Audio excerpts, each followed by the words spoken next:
Yes, sir.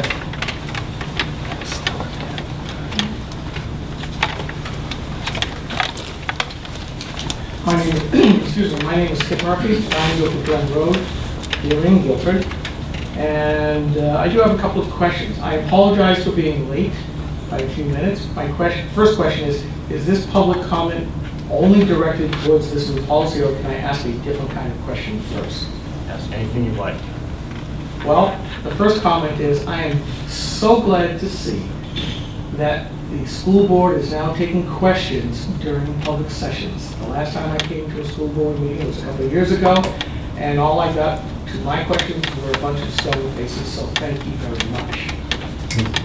I have a motto: thank them when they're right, and then spank them when they're wrong.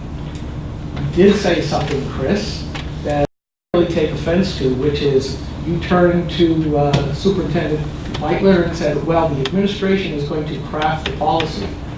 I'm sorry, we elected you guys to do that. So while they may have some input, the way you did phrase it is that they were going to do it rather than you. And that I find a little difficult to swallow. But Okay, be that I as need it to may. stop you right there, because that's not what, I did not ask him to craft the policy, because that is the school board's job. I asked him to discuss a practice of how we're going to address changing in the locker rooms per the direct question of Mr. Sanborn. Now that is, how you handle the logistics inside the school building in the locker rooms is not the school board's purview, it's the administration's. We are here to write policies. But you're in charge overall. I am, but I'm not going to go into the locker rooms and start taking down names and numbers. It's not my job. Well, that was a minor observation. Okay, thank you. Being that I'm on the budget committee, I do have two financial questions to ask, along with others. And the first one has to do with a different law that was just passed by the legislature and signed into law by the government, which has to do with an unfunded mandate, which is unconstitutional under New Hampshire Constitution Article 28A, which is supposed to restrict the state from passing down a mandate that costs for local subdivisions, the towns or the cities, to pay for something that they mandate in law, which is the menstrual products being supplied in bathrooms. It's a very simple bill, 3 or 4 lines. My question is, on a financial basis, how much will that cost? And 2, will the school board, now recognizing that it is an unconstitutional mandate, refuse to implement the law? Or will you fight that law? And I understand, based on what you said earlier, you're going to have to talk about it, but it is unconstitutional. And I also remind the board that with the passage of the constitutional amendment, now known as Article 8, any taxpayer can bring suit when tax monies are involved.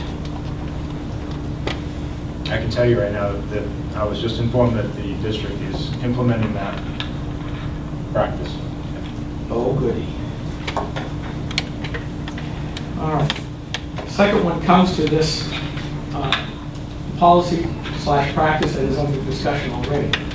What is the financial impact to the school district and therefore to the taxpayers here in Gilford? Because there is going to be a need for more supervision for this, both inside the bathrooms and locker rooms, if I remember back to my days back in junior and senior high, as well as externally. Has that been looked at? Has that question even been asked? We'll take that under advisement and discuss it at a future time. Okay. I agree with previous speakers. I can understand one family's concern for their child. That's why we're all here. I now have a child back in the school system, even if just for part-time special ed. So this affects my family. I look at this with no disrespect meant, but I believe that this is a tyranny of the minority, where you are basically giving special privileges under the law that have just been passed, now affects lots of people. And I think I agree with Kyle in that, let me put it more in the vernacular, you pop the clutch, install the engine.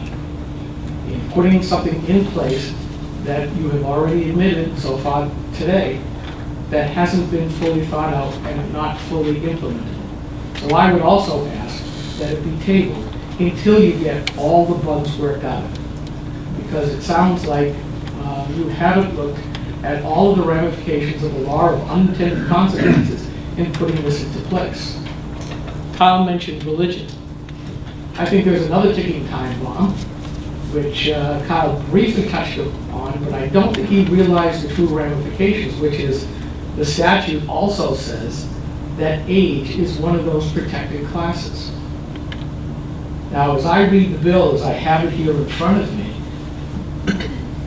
there is more to the identity, the identity movement that's going on, other than just gender. There is also age. There have been several court cases already for age identity policies. So if I was to come here and say, I now identify as a 17-year-old female, I bet you under the plain exact words of this bill, you couldn't stop me from going into a girl's bathroom or the girl's locker room. And I think that you ought to look at that ramification, start looking at this bill and start saying, how can it be exploited? Will it be? I don't know. I don't know that at all. I'm not sure that you do. But I think that unless you have that process in mind, like I do as a software engineer when I'm writing code, how can somebody exploit this? You will end up with yet another question, which is, how much more money are you going to have to put into your legal GL account to cover some possibilities?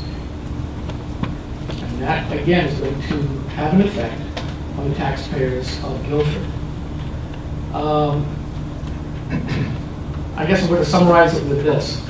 This whole thing started because transgender kids felt discriminated against, felt segregated by being forced to use either single-use bathrooms or going to a special office to change, use the facilities or what have you.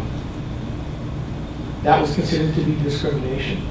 Now you've got straight heterosexual boys and girls who are now being forced, and somebody forwarded me your email, Kurt, and as I read it, as you listed off the single-use bathrooms, I'm saying, this immediately just flipped the table upside down.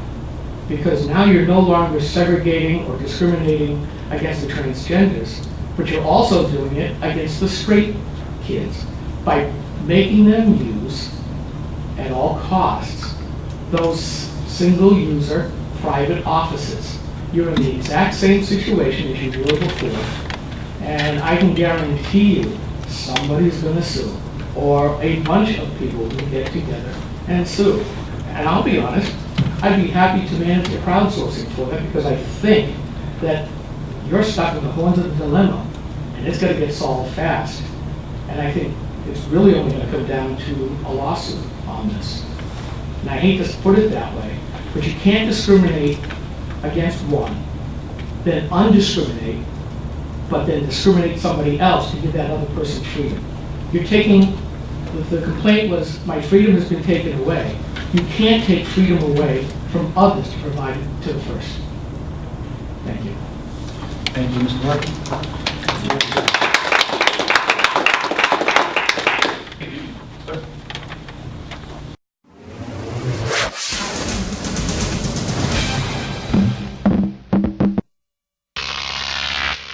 Croc TV.